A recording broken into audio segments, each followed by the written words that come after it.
Hello everybody in YouTube land, and also on Twitch land, because I'm actually recording this live on Twitch.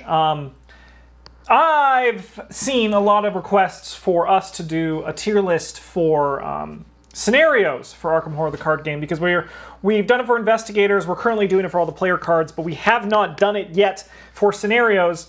And a part of me was thinking that we actually probably shouldn't do a joint tier list for this, because it's going to be hard for us to all balance. Like, there's a lot of similarities, yes, with the scenarios that we like in Arkham Horror the card game, but at the same time, maybe like I like one a lot and Travis hates it, or Travis likes one a lot or I hate it, or Bryn just is neutral on everything and he thinks everything's pretty alright except for a few. It's hard for us to find a balance that works for that in a tier list that'll really give a good example of there's no like plain board game scenario tier list, if that makes sense. So my thought process was, instead I was going to start with my own individual tier list, and then if there was enough request from our viewers on YouTube, we would make one for Travis and Bryn as well, where I would kind of just like talk through it with them and ask, like, and get their thoughts and kind of act as a mediator, an MC if you will, for it. However, I am pretty good at talking to myself. I do it usually 3 nights a week. I am ready to make my tier list here. As I said, this is currently on Twitch, so I might be talking to some invisible voices that you can't see. However, I will be acting as my own voice for this, and I'll be leading the conversation as best as I can. So, normally, when it comes to these tier lists, I always like to start with what is the S rank, and then what is the D rank, right? However, with the scenarios, I'm not going to do that. I'm just going to go completely in order, because I generally view scenarios as easier to grok than the idea of scaling power for player cards. So, why don't we dive right in? As you can see, they are in order of their release. We have not played any of the Innsmouth Conspiracy scenarios as a group. I actually think none of us have played them at all. So those are not included in my list. Same with the Blob That Ate Everything, and that weird other one, like with the 3 rival cults. Same with Arkham Horror. These are only scenarios that I've played in paper. I remember a good, like, the one-shots I don't really remember too well, so I'll just kind of put them where I feel like they should go. But otherwise, let's dive in, because everything else I have a great handle on. The Gathering, the intro scenario. Where it all starts. I think this one is a nice C-tier scenario. It doesn't really do anything amazing in terms of a lasting story or like twists in it after your first time through.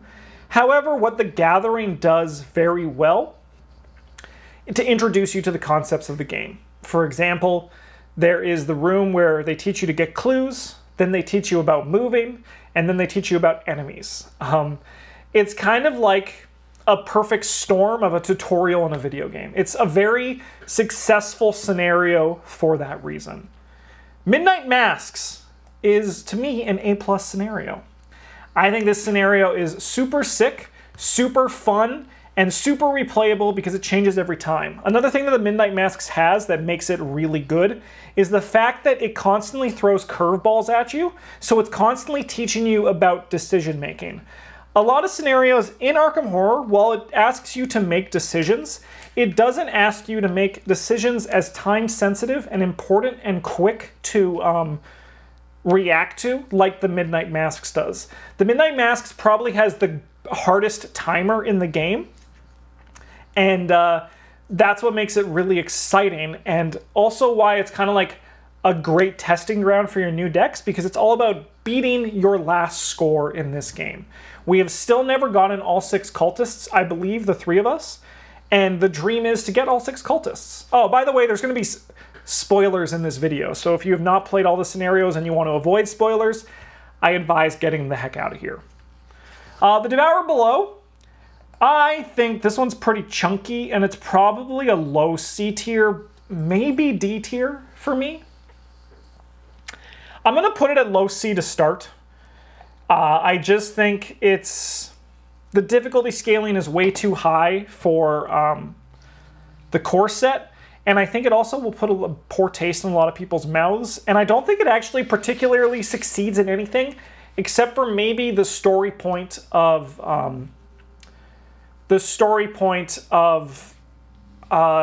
the fact that you can sacrifice Lita to get a victory. I think that's really neat and probably the only success of it. But I do think it's like C, D tier. I'm going to put it on D tier. I think right now, I think it can sit there. Okay. We're done the core set. Easy. My throat's already killing me.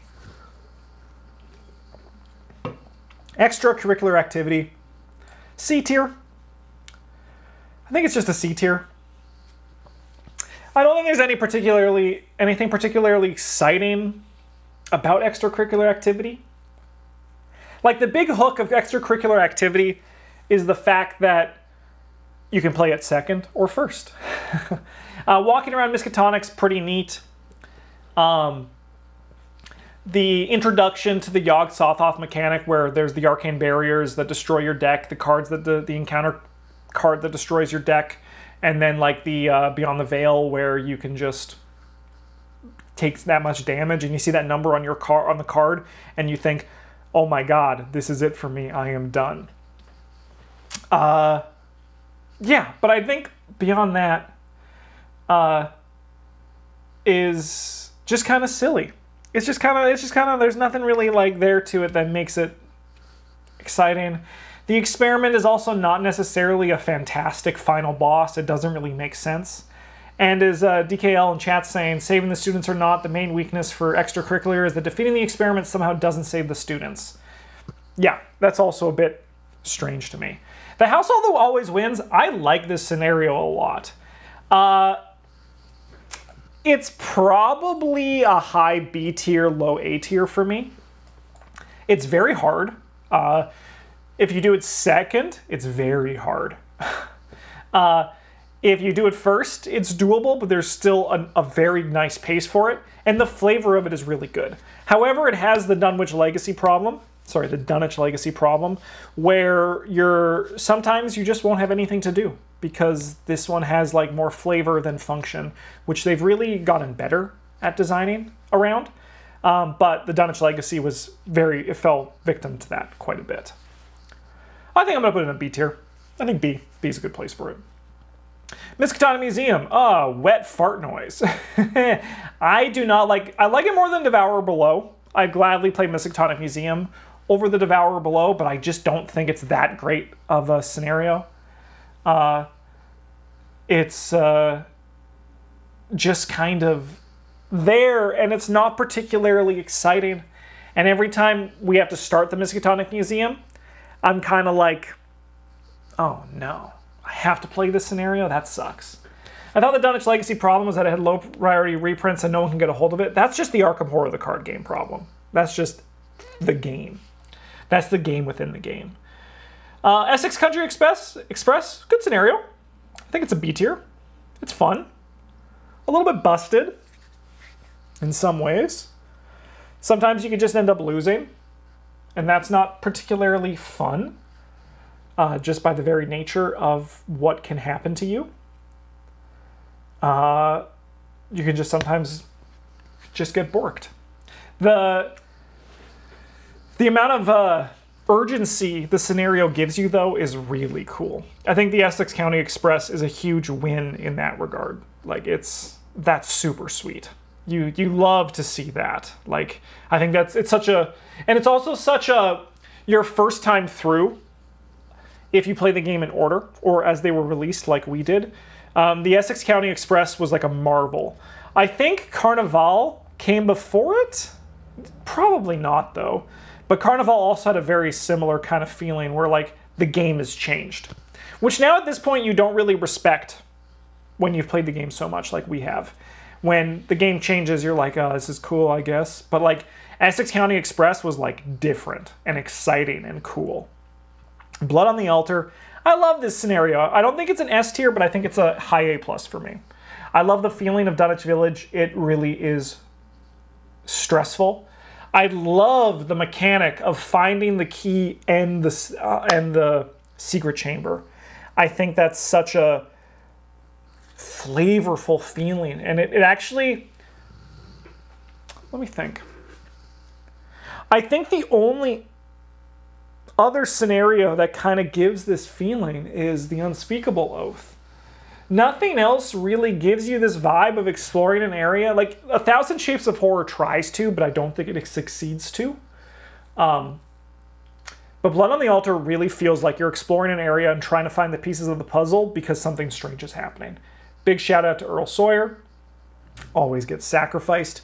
And also the sacrifice mechanic is a really fun plot twist. Not plot twist. Plot beat that you have to deal with and provides a very fun level of stress to it as well. I think Blood on the Altar is a great scenario. Easily my favorite in the Dunnage Legacy. Undimensioned and Unseen. Sorry, I have to do you dirty. Do I want to play this one over Miskatonic Museum? No. I think I prefer to play the Miskatonic Museum. You know, maybe Travis is right. Maybe Travis is right. Dunnage isn't actually that great. There's like some hits in it. And like the hits are good. But a lot of this is going to end up in C and D tier. Undimensioned and Unseen is just boring and long and very frustrating because a lot of it falls into luck. And that's not really why you want to play the game. Like, you can play it for a little bit, but this one is really messy.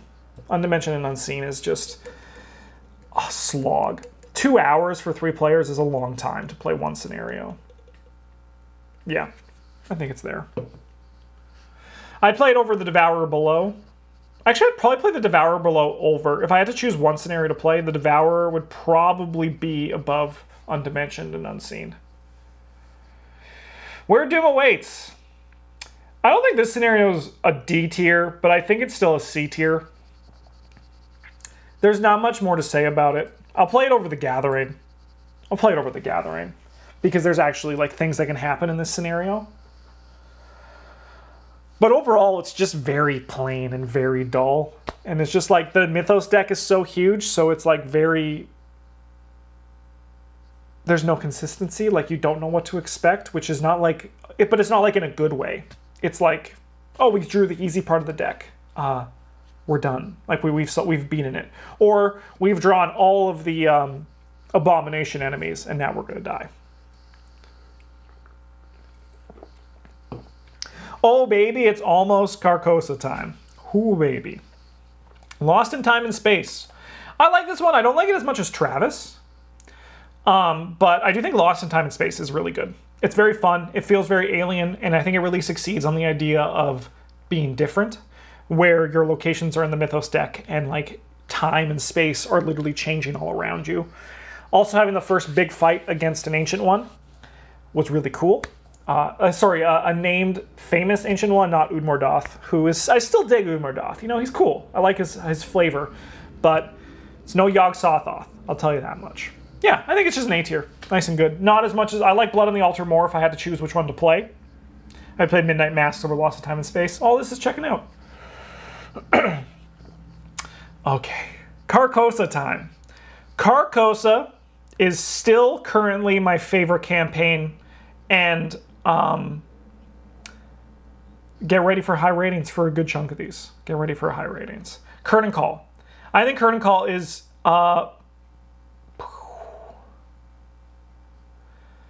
honestly, Curtain Call's an A tier scenario. Maybe B. I played Lost in Time and Space over it. I'd play it over either of these. It's probably a B. It's probably a B. I do think, though, that this scenario is very good. It's very well designed, and it's always stressful. Even when I've played this scenario probably like a dozen times, it's still, when Big Butt Baby shows up, it's stressful, man. It's scary. And then like the place starts burning, flooding, getting covered with ooze, and like then like it's harder to move around and it just starts spreading. Like, dude, that's a nightmare. It's a very stressful and very fun scenario because of that. And then like the escape to get out after killing Big Butt Baby and you want to get out before Big Butt Baby shows up and you lose your experience. Like, that's sick. Last King. I love this scenario. It's an A+ scenario for me. I think I like Midnight Masks more, but I do love The Last King. I like it more than Lost in Time and Space. This scenario, when I played it the first time in Arkham Horror the card game, it blew my freaking mind. When Ichimaru turned into the centipede from Resident Evil 4, oh my god. I will never forget that moment in my life playing this game. It was such a twist and so freaking cool. This scenario, like Midnight Mask, changes completely as you play it. There also is a sense of urgency and your time is limited, not to the extent of Midnight Masks, which I think is fine because I think Midnight Mask should, by its nature, be a harder scenario. Man, what would be an S tier scenario for me? Now that I'm thinking. There might not be an S tier. And if there isn't, I'll have to adjust. Echoes of the Past. Okay, this is the weakest of the Path to Carcosa for me. I think it's a C tier. I'd play Extracurricular over it. I'd play Where Doom Awaits after Echoes of the Past. Yeah, I think it's a C tier. I definitely think it's the weakest part of Carcosa. And I mean, I like being in the Historical Society. It feels nice, but there's still just something about it that makes it... It's whack-a-mole, and that's not fun. Unspeakable Oath. You know what? I think this is an S tier. I think that's an S tier. Yeah. There's so much good going on in this scenario. Number 1, Arkham Asylum is a cool place, cool environment. Number 2, the aspect of staging a prison breakout is really fun for me. Number 3, the hidden cards I think work very well for this one, and I think is like the best application of those hidden cards. Being able to... Having the cards that make it so you can't hurt lunatics is very nice. Number 4? I think this is number 4. The monster deck is really cool, and I also like how it's paced where you have 2 turns without enemies, then the lunatic enemies come in, then the monsters come in near the end as like you start to go mad. I think it really succeeds in that. And then number 5, the stress of knowing that your character can get locked in here is really cool.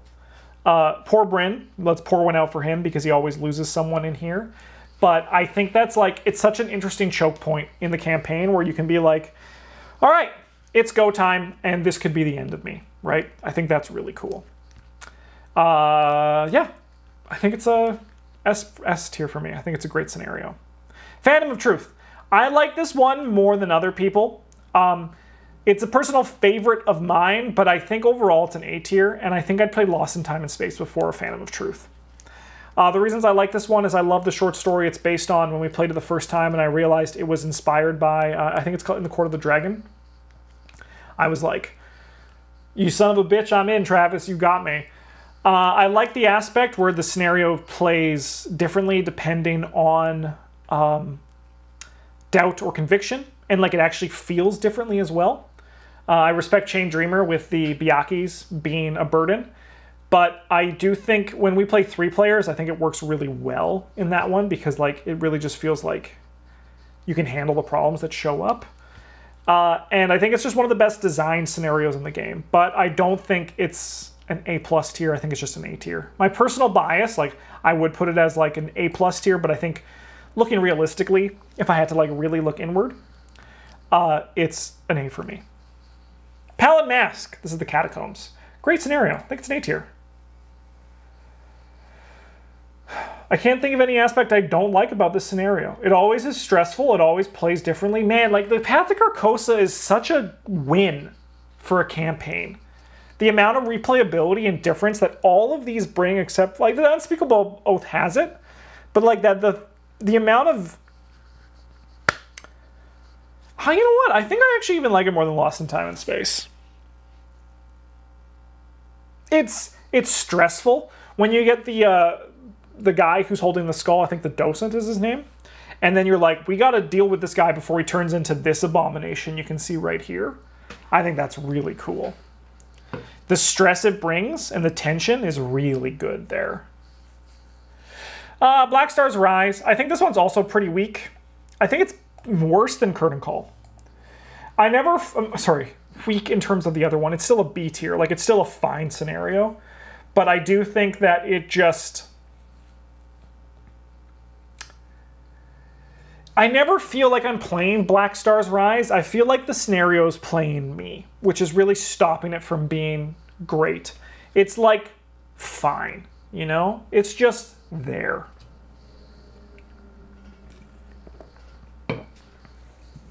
Yeah, don't have much more to say. Dim Carcosa, great scenario. I think I'll put it in A+. I think I like The Last King more, but I think it's a great scenario. Great fight against Haster. When you see the board laid out for the first time, you come from above or below. Having to meet in the palace where the Beast of Aldebaran shows up.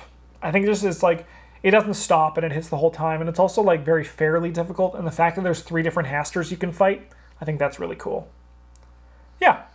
I think it's an A+ tier. I think I like The Last King more though. I like Blood on the Altar more. Yeah. Yeah. Okay. Forgotten Age. Let's go. All right. Untamed Wilds. C tier. I think I like it more. I think it's right there. This should be no surprise to anyone watching at home. I am not a fan of the explore mechanic.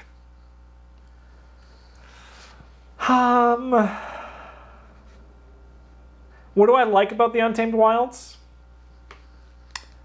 So the question is not what I like about it, but rather what stops it from falling into the D tier. I think because it's still fun enough, right?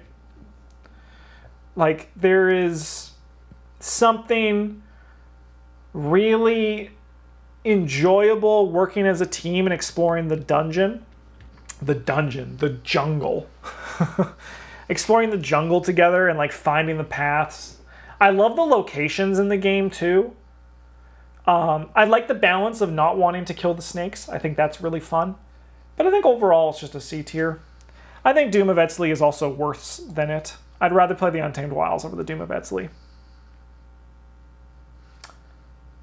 Are you counting interludes with supplies as part of the previous scenario or the following one? I don't really... I'm talking about just the scenario. Not the interludes, not all that stuff. Just like what the scenario is. I think the supply mechanic, while inspired and a creative idea, I think ultimately failed. For me, anyway. It wasn't super exciting. But I think Doom of Etzli is not great. I think I like it less than the Untamed Wilds. Do I want to play Echoes of the Past?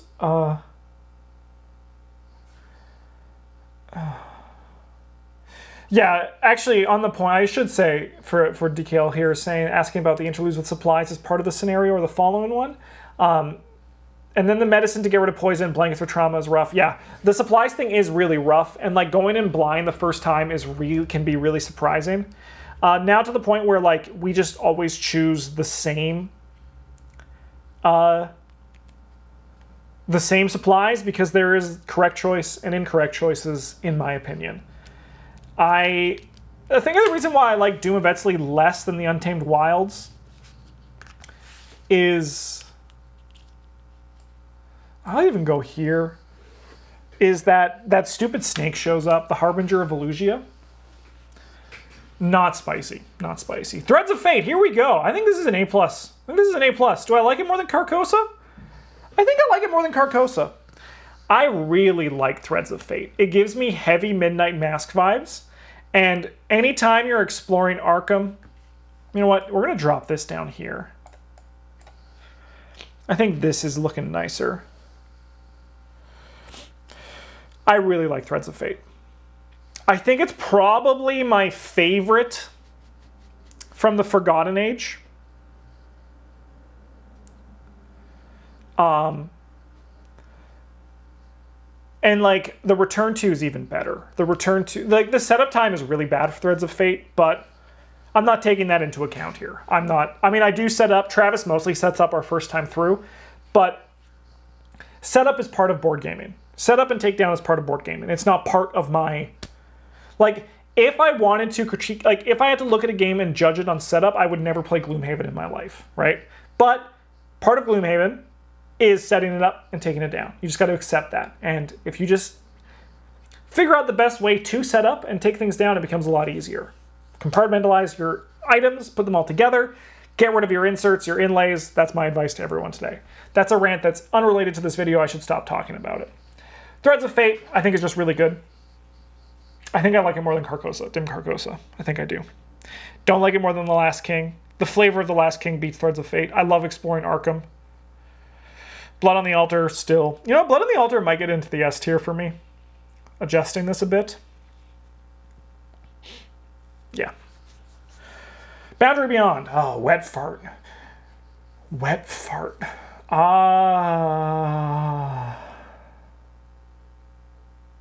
I think I have to be real with myself. I've never enjoyed the Boundary Beyond. I've never had a fun time playing this scenario. I think if I had to choose, I think I'd even play Museum over it. Would I play the Devourer Below over the Boundary Beyond? No. I think it fits here. Yeah. Yeah. It's just not fun. I have never had fun playing the Boundary Beyond. It's not good stressful either. It's just not. It's just chunky. And then I always get destroyed by my me forgetting about the third act that shows up. Okay, Heart of the Elders. I'd played over the Boundary Beyond, TBH. I don't even like Heart of the Elders, but I played over Boundary Beyond. I do like Heart of the Elders Part 2, though. I think Heart of the Elders Part 2 gets a lot of chunkiness with Heart of the Elders Part 1, but I do think it's like...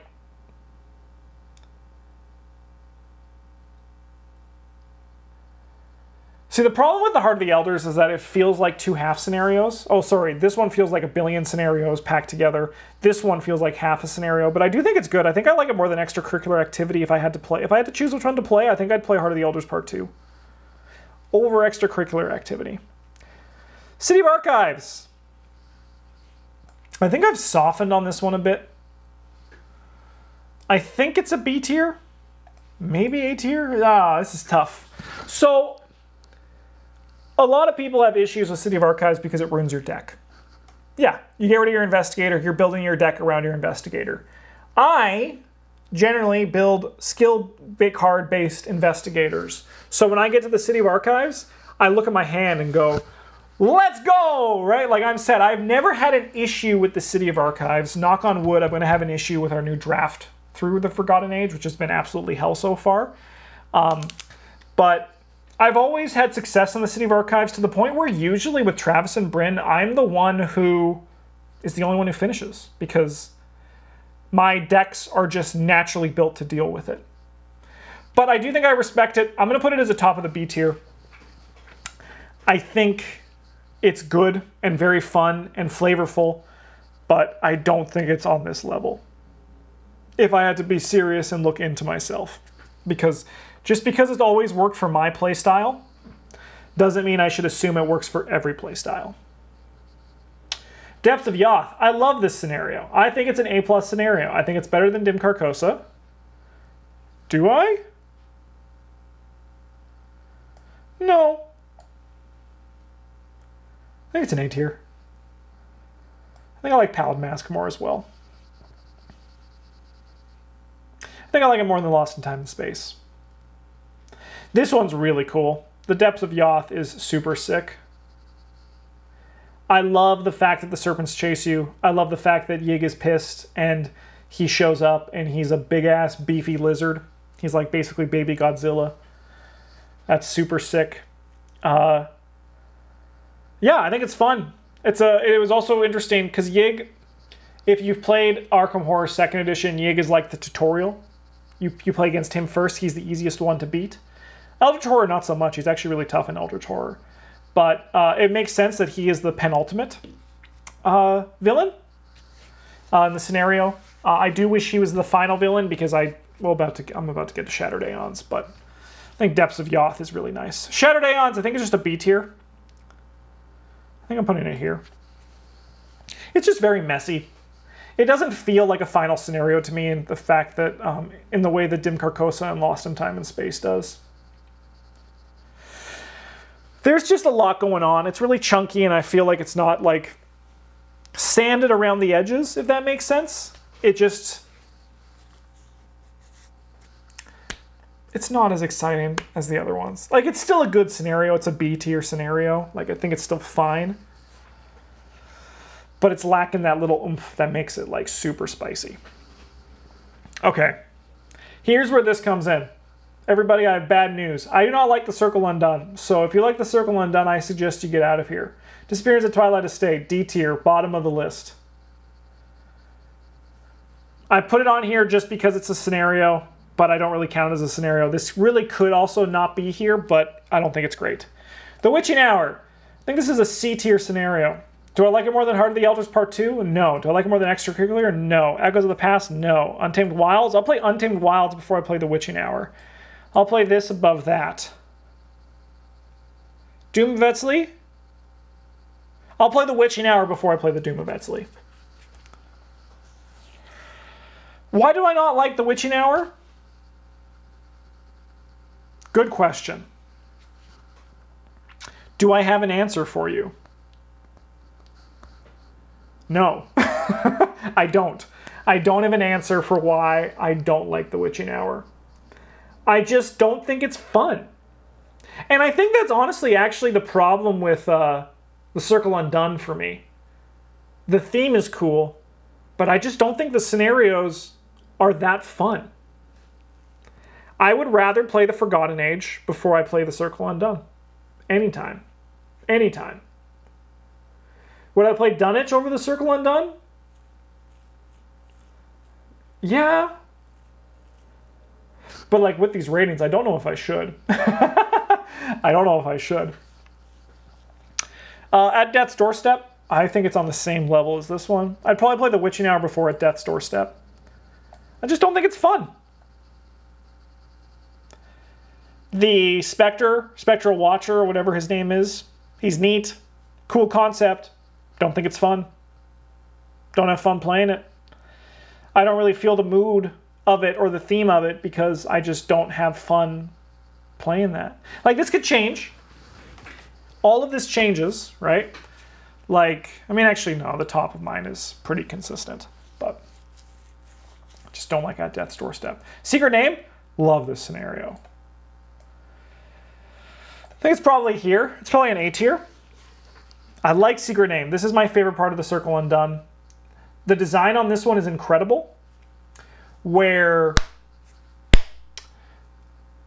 the rats get strong. That is probably, in my opinion, apart from like the general concept and core of the game, the best design in this entire series is the rats getting strong.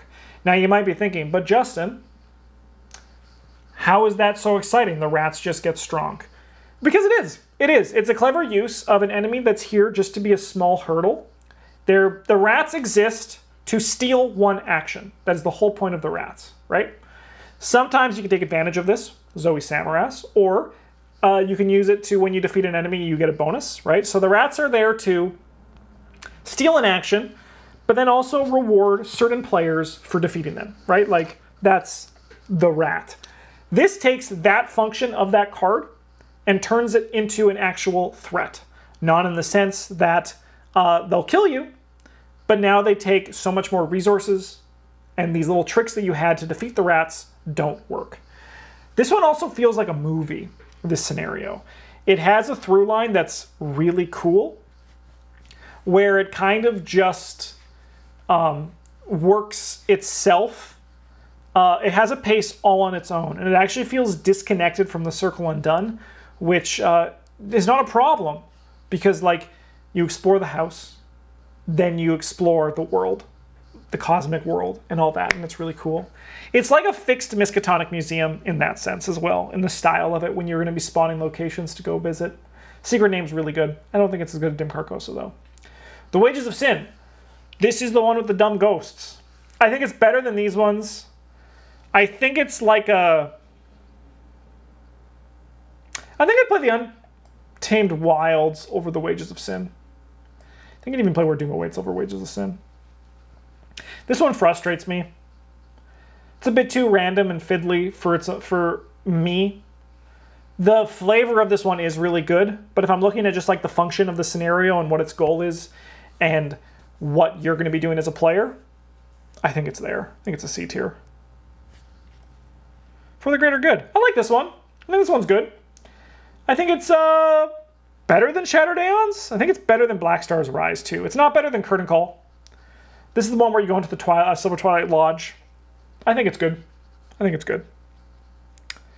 Don't really have much, like I don't have much to say about a lot of these scenarios because Union and Dissolution is fine. It reminds me a lot of Echoes of the Past. It's very boring. Do I want to play Echoes of the Past over Union of Delusion? Yes. I think I do. Because if I'm playing Echoes of the Past, that means I'm playing Path to Carcosa, and that's a good time. Union and Dissolution, though, it just... the design of it is really cool, but I just don't think it fully succeeded with it. I think it's kind of lacking a little bit of juice to make it really good. I think, anyway. I think. In the Clutches of Chaos. This is probably it's my least favorite scenario in the game. Second least, if you look at this, because I don't ever want to play Disappearance of the Twilight Estate after my first time through. But In the Clutches of Chaos is like my least favorite full-length scenario. I've never had fun playing this scenario. I appreciate the design and the attempt to try something new, and that's really cool and like should be applauded, right? Like that should be like, yes, go for it. But I don't think it works for me. Before the Black Throne. This is a good scenario. I think it's an A+ scenario. I think I like it more than Dim Carcosa, but I think I like it less than Threads of Fate. This scenario is the most Arkham horror you'll ever get in the game. It's intimidating, it's stressful, it's cosmic, and you just sometimes got to be a bit lucky to come out on top. Azathoth is a very terrifying final boss, and I think the designer succeeded wonderfully in this scenario. I always enjoy playing it because there is like that excited dread inside of me that really wants to play it and really wants to do well. Okay, we are on our last cycle, and it's a good one. Dream Eaters is probably my second favorite cycle. So, Beyond the Gates of Sleep. I think this one's fine. I think it's a B tier. I think it's really cool, and the Dreamland stuff is really fun. The setup for it is really nice, like the beginning of it, the first few steps where you're like climbing down the steps, you have to beat the two brothers or whatever they are. That's really cool. But I also think it's a little fluffy to the point where I don't think it's as good as an A tier. However, Waking Nightmare I think is a marvel of a design. I think it's an A tier. I think I like Phantom of the Truth more, but I think Waking Nightmare is chef's kiss. It's like, wow, it's really good. Why is that? Great question. Let me think on that. I think that is because when it comes to the design of this one, it has such a wondrous flow. And it's like, to me, the most successful opening scenario in terms of giving your players a pace that works for it. I do think it's better designed than The Last King, for example. And I love the flow it has, where it starts normal, gets chaotic and stressful, then you start succeeding and it goes back down to normal. It's such a rewarding journey for your players to go on that I think The Waking Nightmare is wonderful with. I think it's great. I think it's a fantastic scenario. I think I just like these other ones more because there's a bit more to them, but I would be remiss to put this anywhere but A tier. Search for Kadath. S tier, baby!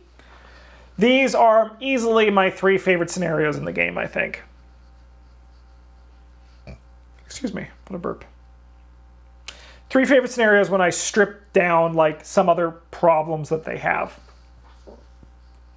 The aspect of going around and exploring and visiting different locales is so fun. Also, the fact that every time I've played the Search for Kadath, I have never wanted it to end. I was like, can we just keep playing? Should be a sign that this one is really cool. Even when I've played this scenario, I think now 3 or 4 times, I don't want it to end. Siege Heart says, I never played Arkham Horror, but whenever I watch this stream, it makes me want to pick it up. It's a fun game. It is a big resource cost. It's very expensive to get everything, and just getting 1 core set is very limiting for the game, but it is very fun, and it is my favorite board game. But I also can't recommend it openly being like, yeah, you should get it, because it costs a lot. A lot. Search for Kadath is very good. It's very good. I think, do I like it more than Blood on the Altar? Yes. Do I like it more than Unspeakable Oath? It's a good question. No. I don't think I do. I think this one is still a bit more successful for me. I don't think there's going to be any more S tiers, so buckle up. Congratulations, you 3, you made it. 1,000 Shapes of Horror. This scenario is fine. I think I like it less than Beyond the Gates of Sleep. I think I even like it less than Curtain Call. I think it's there. This is the one where you go into the Unnameable. It's fine. It's good. It's not bad. It's not a C tier. Like, there's not stuff that makes me actively not want to play it, but I don't think I, like, care when I'm playing it. I'm like, you know what? I think it's actually even worse than For the Greater Good. I like it less than Black Stars Rise. No, I think I like it more than Black Stars Rise. Yeah. How's my board game going? The one you designed? It's going good. I had a bunch of playtests yesterday, and some other people have been playtesting it and giving me good thoughts and opinions, which I really appreciate. It's very helpful to making the game as good as it can be. I just don't think there's anything too noticeable about this one that makes it fun. Dark Side of the Moon.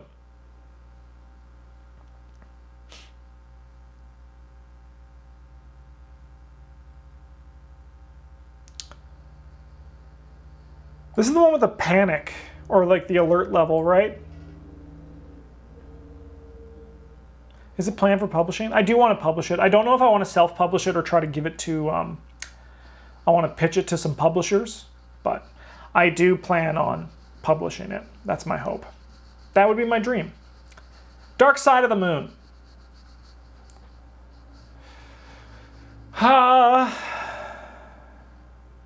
Is this the one with the alert? I think it is, right? Dark Side of the Moon, Arkham Horror, alert level.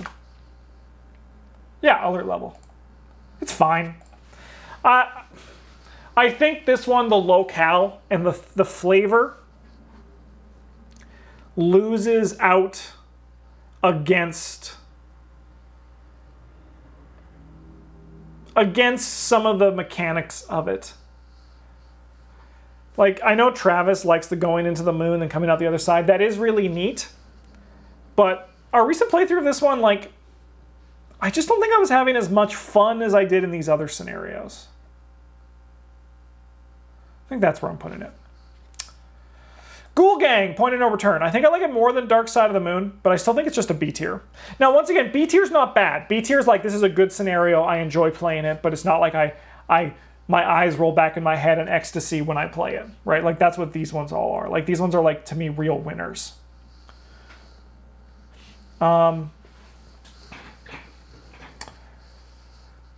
Yeah, I think I like Curtain Call more than this one. Curtain Call Stress is really nice. And I think I like Beyond the Gates of Sleep over both of these as well. Where are the Gods Dwell? Okay, now we're getting into some winners. I like this scenario a lot. I think I like it less than Waking Nightmare. Because I think just Waking Nightmare is just such a success of a design. Like, it's juicy. It works so well. Where the Gods Dwell definitely also has problems with smaller player counts, which I've never experienced. I've never played this with less than 3. But I also love the flavor of Nyarlathotep in your head kind of doing things. And then also in our recent playthrough when I was Gloria and I had 8 hitting cards in my hand was probably one of my proudest moments as a player of this game. I really liked that.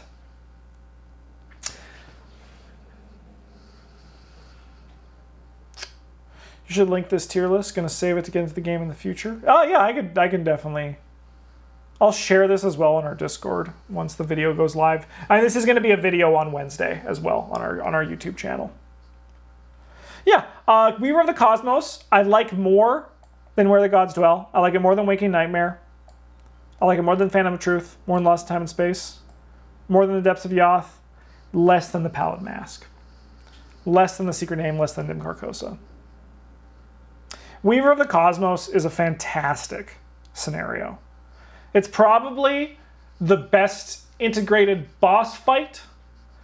While it does lack a bit of the mysticism or like suspense that something like Where the Gods Dwell, Before the Black Throne, Dim Carcosa, Lost in Time and Space all have, it definitely feels like...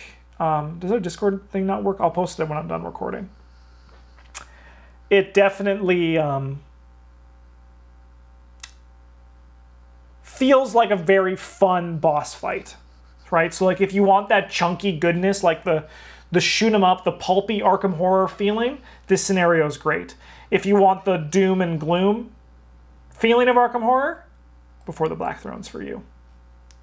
Okay, Curse of the Root Guru. Don't remember it. I think it's just probably B tier. Yeah, don't have much more to say. I remember maybe enjoying it. I don't know. I've played it like twice, and I played it last time, I think it was like in 2017. Carnival Horrors. I like this one a lot. Do I like it more than Where the Gods Dwell? No, I don't think I do. I think it's a bottom A tier. It's pretty good for it. I love the flavor of this one, the feeling. The pulpy action climax is cute, but I think it detracts from the scenario. But I think the game itself, like the opening bit, is really fun. I remember as well when Travis played it, but I didn't play it yet, he told me that it was like chef's kiss. And I just remember how passionate he was when he said that. And he's right. Innsmouth Conspiracy win. Great question. Once Travis, Bryn, and I can play in person, we're going to power through the Innsmouth Conspiracy, and it's going to be a great time. I have all my packs sitting up there, as well as 2 copies of Marvel Champions, The Galaxy's Most Wanted. So if anyone wants that, I'm probably going to do a giveaway for that in the future, because I accidentally pre-ordered 2. Labyrinth of Lunacy, C tier. I don't think I ever want to play this one again. Like, maybe is like a... Maybe in like the multiplayer format that Bryn and Travis want to do, like a super multiplayer version would be fun, but I think it's just kind of fine. I have my first vaccine though, so we'll be in person again soon. Probably like by July, if I had to wager, by July. The Eternal Slumber. I think these ones are both good. I don't remember enough about them, but I think I'd probably put them both... Like, they're kind of a companion piece for me. I think they're both here. I have to play these ones more, though. So let's just put them down here, just for the time being, I think. We'll put them there. The standalones are I'm a bit not as versed with them. I am versed with Murder at the Excelsior Hotel. I do think, though, ultimately for me, it's just a B tier. Which vaccine? I haven't gotten it yet. I don't know which one I'm getting. I'm scheduled for 2 weeks from now, but I have not gotten it yet. Murder at the Excelsior Hotel. So why is this one just a B tier? I think because while the design on this one is really exquisite, I just feel like there's a lot of cleanup you need to do. It's kind of whack-a-mole-y. It's just like, it's kind of like Echoes of the Past, where it's very whack-a-mole. Where is Echoes of the Past? Right here. And then, like, yeah, there's a lot of variety in what you can get, and, like, I think that's a very wonderful design. But it's just a bit kind of fiddly for me at the beginning. It's just like missing that little thing that makes the through line of the whole thing exciting from beginning to end. I think it's a very well designed scenario. I think it's really cool, the amount of replayability it has, but I think the opening is just too dull for me to warrant putting it in the A tier. Blood That Ate Everything and War of the Outer Gods, I have not played either of those ones yet, so I cannot rate them. Even though I've only played these ones a few times, I at least remember them. But I've not played the other two. All right, YouTube and Twitch. 51 minutes of me babbling on about scenarios for Arkham Horror, the card game. Here is my tier list. I will include a link, if I can do it right, if Grandpa knows how to use the internet. I'm very bad at it lately. To put the link to the YouTube description, as well as on our Discord. Once this video is live, I will share the tier list image there in our Arkham Horror channel. And then most importantly, if you want to see Bryn and Travis also do this, I do think ultimately I am correct that splitting it between us, each of us doing our own tier list, will ultimately work better rather than the three of us merging our tier lists into one opinion. Yeah, so those are my S tiers, A+, A's, and then the rest. Once again, B is not bad. C is also like still like, I'm not going to complain about it. Where would you rank that custom campaign? Ooh. I don't know. I need to probably play it again. I probably need to play those ones again because he's recently updated them again. If I had to choose the order for where I'd put it for, I'd probably go...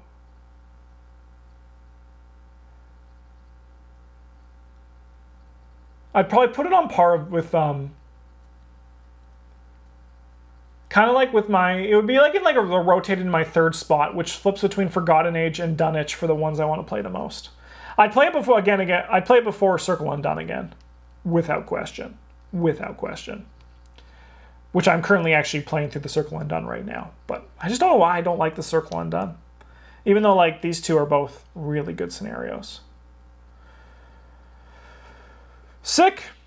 Thanks for watching, everybody on YouTube. If you want to have any thoughts or opinions you want to add, let them know in the comments down below. And if you're watching on YouTube and you want to see Travis and Bryn do this, let us know in the comments down below. Thanks for watching, everybody. Have a good one on YouTube. And Twitch, we're still streaming for a bit. We're not going anywhere. Bryn and I are going to be doing some recording right away. Have a good one. And as always, GG's.